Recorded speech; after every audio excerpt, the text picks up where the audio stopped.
Et maintenant, qu'est-ce qui se passe?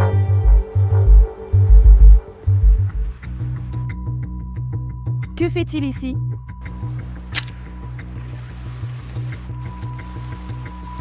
Chut! Ne bouge pas, je me cache. De la poupée, Oui, elle est devenue folle. il ne l'avait pas réparée? Tu ne comprends pas. Elle veut que je sois avec elle tout le temps. Je voulais juste jouer à ma PlayStation et elle l'a jetée par la fenêtre. Waouh, on dirait que ça va vraiment mal. Oui, elle agit très différemment. Différemment? Pour moi, elle a toujours été comme ça, mais laisse-moi voir comment elle va. Fais attention.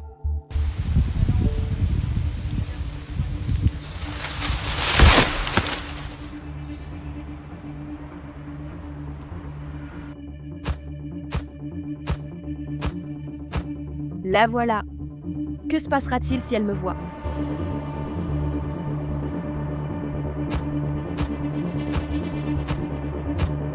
Poupée, attends-moi.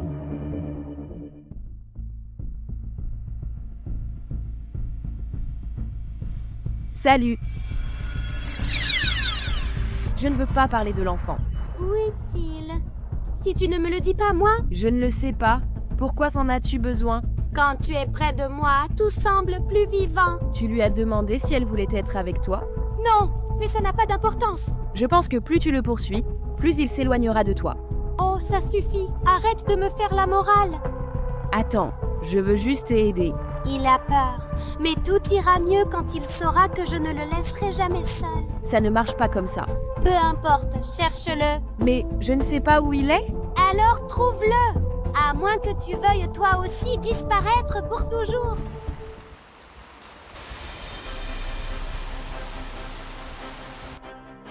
Tu as enfreint les règles. Quelle règle? Tu n'as pas parlé de règles. Mais, ah!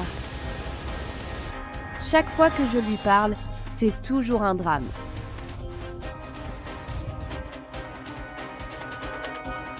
Pourquoi tu me suis maintenant?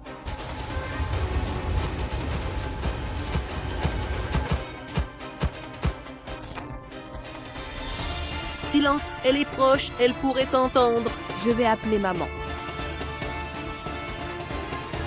Oh non, mon téléphone.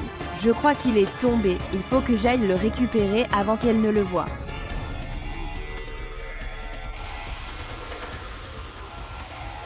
Maman est psychologue, elle saura quoi faire. Allez, téléphone, réagis, vite. Oh, on dirait que je l'ai. Allô? Maman, c'est une urgence. La poupée est devenue folle. Calme-toi et explique-moi étape par étape ce qui se passe. Est-ce qu'elle poursuit un enfant? Il dit qu'elle est devenue obsédée par lui et qu'elle voulait qu'il soit toujours avec elle. Elle a même jeté sa PlayStation. Ça ressemble à un cas d'abandon et de dépendance. Elle doit avoir peur de l'abandon? Attends, il me faut un carnet pour noter. Un carnet? Maman, je n'ai pas le temps. Ce n'est même pas un être humain. Reviens. Ah, génial. Maintenant, on doit t'attendre. C'est le comble.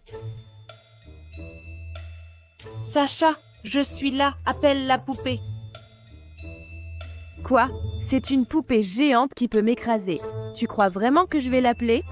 Même si elle est proche et qu'elle peut tout sentir. Très bien, alors demande-lui, ne discute pas et fais preuve d'empathie. Elle doit prendre conscience des problèmes qu'elle a pour pouvoir les affronter correctement, sans blesser personne. D'accord, dis-moi. Tu dois t'en souvenir. Mais je n'irai pas avec toi. Souviens-t'en simplement. D'accord, demande-lui ceci. Comment se sent-elle quand elle pense à l'enfant? Qu'est-ce qu'elle ressent quand elle n'est pas avec lui? Et aussi, quelle partie d'elle-même sent-elle qu'elle veut retrouver? Ces questions sont importantes, ne les oublie pas. Ces questions semblent très humaines. Elle peut aussi ressentir de la douleur. Très bien, je vais essayer. Fais très attention.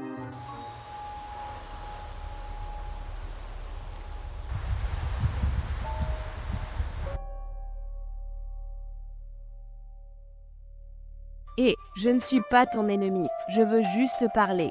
Tu as intérêt à avoir réussi. Attends, laisse-moi te demander quelque chose. C'est super important.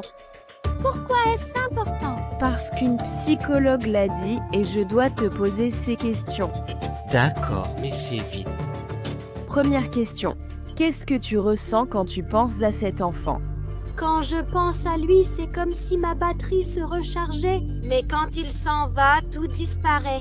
Comme si je n'étais plus qu'en plastique. Encore une fois. Alors, il te donne de l'énergie et sans lui tu t'éteins? Oh oui, c'est sans doute ça. Eh bien, peut-être que tu devrais essayer d'utiliser ta propre énergie et peut-être que tu ne l'as jamais utilisée pour toi-même. Deuxième question, qu'est-ce que tu ressens quand il n'est pas là? Seulement silence, froid et fureur. Parce que j'ai l'impression qu'il est en train de rire quelque part sans moi. Attends, ce n'est pas de la fureur, c'est de la peur. Tu as peur qu'il prenne plaisir à être sans toi, comme si tu n'avais pas d'importance. Oui, j'ai très peur. Le bonheur ne divise pas, il multiplie. Dernière question, qu'aimerais-tu retrouver de toi-même? Je veux redevenir celle que j'étais quand je ne faisais que jouer et que je n'avais pas peur d'être abandonnée. Je veux arrêter de courir après et commencer à danser. C'est ça, c'est une attitude saine, de robot ou quelque chose comme ça. En tout cas, tu t'en sors très bien. Je peux m'approcher maintenant? Bien sûr! Désolée de t'avoir crié dessus et jeté ta PlayStation. C'est bon. Arrête juste de me suivre. D'accord, mais seulement si tu restes près de moi pour toujours. Oh mince, c'est reparti, la thérapie n'a pas aidé. Dis-moi, que dirais-tu si on prenait du thé et qu'on mangeait un peu de gâteau? D'accord, mais tu ne vas pas disparaître à nouveau, n'est-ce pas? Et détends-toi, le menacer ne sert à rien. Oups, je suis désolée. J'apprends encore. Ne te laisse juste pas emporter. Eh bien, on dirait que la première séance s'est bien passée. Ou quelque chose comme ça. Je te l'avais déjà dit. Je ne le laisserai pas partir. Je vais juste relâcher un peu la corde. Même si je pense qu'il aura besoin d'une autre séance.